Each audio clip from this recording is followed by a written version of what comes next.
contar una historia que, pues, según yo creo, muestra lo importante que es la fiebre. William Bradley Coley, un cirujano neoyorquino, empezó un tratamiento con 2 mezclas de toxinas en 1893. Esto se conoció como vacuna de Coley o toxinas de Coley. Entonces, las toxinas de Coley constaban de 2 tipos de bacterias, una gram positiva, Streptococcus pyogenes, y otra gram negativa, la Serratia marcescens. La Streptococcus pyogenes era la que producía la erisipela, que en aquellos tiempos en los hospitales en el siglo XIX era muy corriente las infecciones por erisipela, que era una infección de la piel, y vamos, una gran mayoría de la gente que trabajaba en los hospitales, en esos tiempos que no había antibióticos, pues salían con esa infección. Y la Serratia marcescens se conocía antiguamente como Bacillus prodigiosus. Este nombre le venía porque había algunas cepas que producían un pigmento que se llamaba prodigiosina, que era de color rojo, se parecía a la sangre. Y entonces esta bacteria tiene mucha historia, se cuentan muchas historias de ella.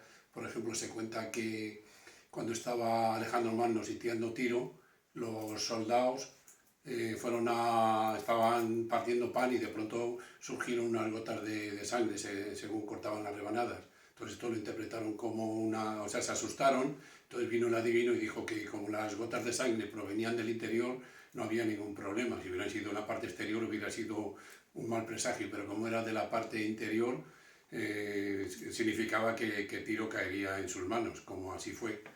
Después también se cuenta que el Papa Urbano IV, cuando instituyó la fiesta del Corpus Christi, bueno, la gente que no cree, porque los otros piensan que es un milagro, pero los que no creen piensan que fue esta bacteria, porque un cura que en ese momento no estaba muy convencido, entonces al realizar la Eucaristía, de la hostia empezó a salir como sangre. Entonces los que no creen piensan que fue esta bacteria, el Bacillus prodigiosus, la que lo produjo.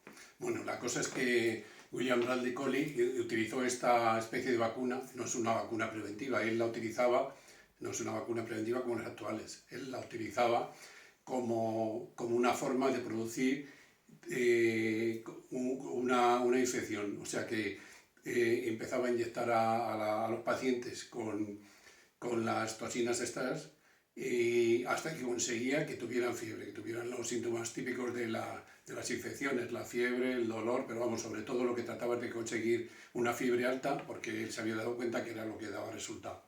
Este cirujano murió en 1936 y entonces su hija empezó a escribir una biografía y un día se encontró en el granero de su propiedad todos los papeles de Coley, todos los estudios clínicos. Empezó a estudiarlos, hizo un estudio muy profundo durante varios años, y una de las cosas que descubrió fue que en un tipo de cánceres, en un tipo de tumores que eran los que más trataba Coley, que eran sarcomas de tejidos blandos. Entonces hizo dos clasificaciones, los que habían alcanzado una temperatura de menos de 38 grados y los que habían alcanzado una temperatura de 38 a 40. En los primeros, en los de menos de 38, la supervivencia a 5 años era de un 20%, y en los que habían alcanzado una temperatura de entre 38 y 40, la supervivencia era de 60%, o sea, el triple que en la otra, lo cual es muy importante.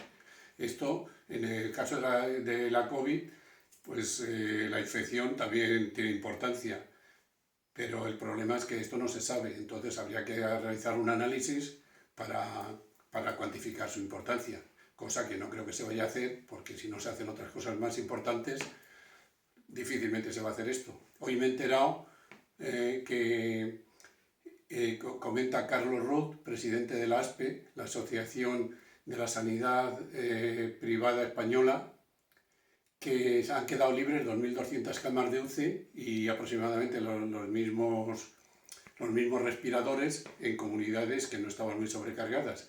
Entonces no se entiende por qué no han hecho una transferencia de enfermos desde las comunidades que estaban más sobrecargadas, como pasaba en Barcelona, Madrid, País Vasco o La Rioja, a las que están mucho menos sobrecargadas, como son Valencia, Aragón, Murcia, Andalucía, Extremadura, Galicia, Cantabria, Navarra, con lo cual se hubieran podido atender a los ancianos que sin embargo se han dejado morir sin recibir asistencia médica, lo cual es algo que no se entiende.